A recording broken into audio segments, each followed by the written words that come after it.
कवि ने लिखा कि सीता जी और श्री राम का कैसा उत्तम जीवन था और 14 साल तक रहे वनों में, फिर भी काबू में मन था। अच्छा, जब अयोध्या से चले थे तो कितने लोग चले थे वन के लिए?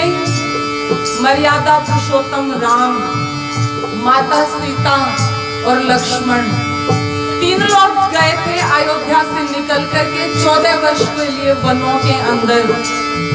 और जब अयोध्या से 14 वर्ष पूरे हुए तो अयोध्या में वापस लौट करके आए तो कितने आए थे?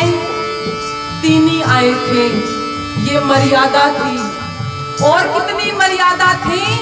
जब रावण उठा करके ले जाता है माता सीता को तो रास्ते के अंदर ढूंढते ढूंढते कुछ आभूषण मिलते हैं और जब उनको खोलते हैं तो मर्यादा पुरुषोत्तम राम कहते हैं लक्ष्मण से, लक्ष्मण क्या तुम इन आभूषणों को पहचानते हो? मैं नहीं पहचानता। एक पति अपनी पत्नी के आभूषणों को नहीं पहचानना, मर्यादा देखिए आप, चरित्र देखिए। तो उनको देख करके लक्ष्मण कहता है, भैया राम, ना हम जानमी केयूरे ना हम जानमी कुंडले। मैं इन कानों के कुंडलों को नहीं जानता, मैं इन बाजूबंदों को नहीं जानता जो इसके अंदर है। मैं तो इन आभूषणों के अंदर जो पैर की बिछुए हैं इनको पहचानता हूँ। क्यों पहचानता हूँ?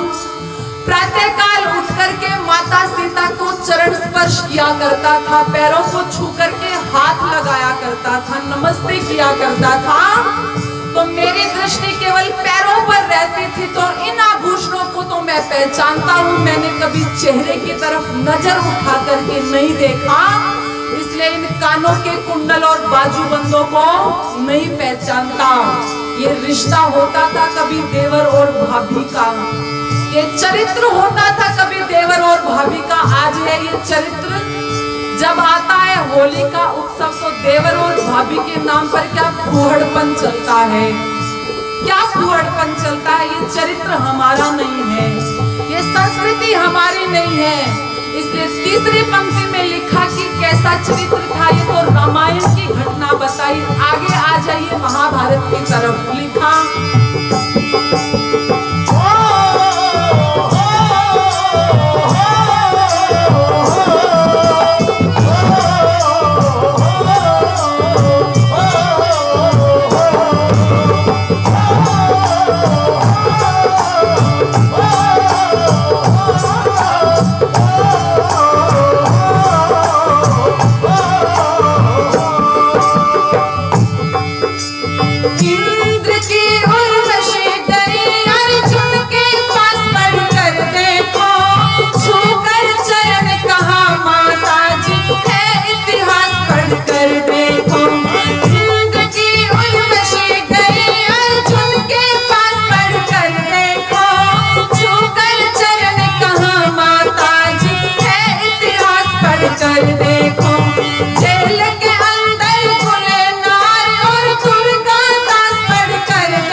अर्जुन के पास पढ़कर देखो। इंद्र की उर्वशी जाती है रात्रि के अंदर अर्जुन के पास में और कहती है अर्जुन तुम्हारे जैसी संतान चाहिए मुझे, तुम्हारे जैसी संतान चाहती हूं मैं।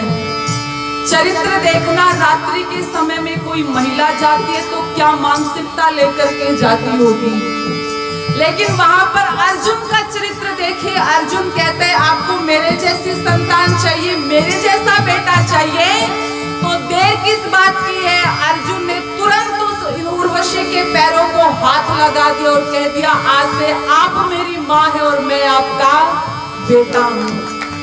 आप मेरी माँ है, मैं आपका बेटा हूँ, मुझे अपनी संतान बना लीजिए। ये चरित्र रहा। और इस देश के सन्यासियों का कैसा चरित्र रहा। आजकल के तो बैठे जेल के अंदर हवा खा रहे। कवि ने लिखा था ना, आज गुरु भी शिष्या के संग कर बैठा गद्दारी। लेकिन उदाहरण मिलता है महर्षि दयानंद का। लिखा खेमचंद जी ने कैसे,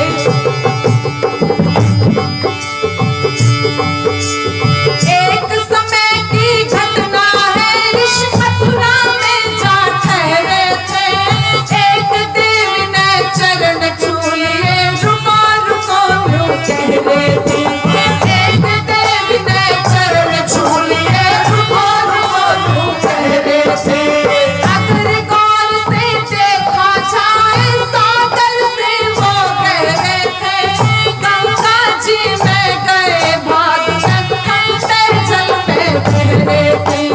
गंगा जी में गए भाग ठंडे जल में कह रहे थे। खेमचंद उस महर्षि खेमचंद उस महर्षि के गुण गाया करो गाने में। मगर आज भारत का गौरव लग रहे हो समझाने में। मगर आज भारत का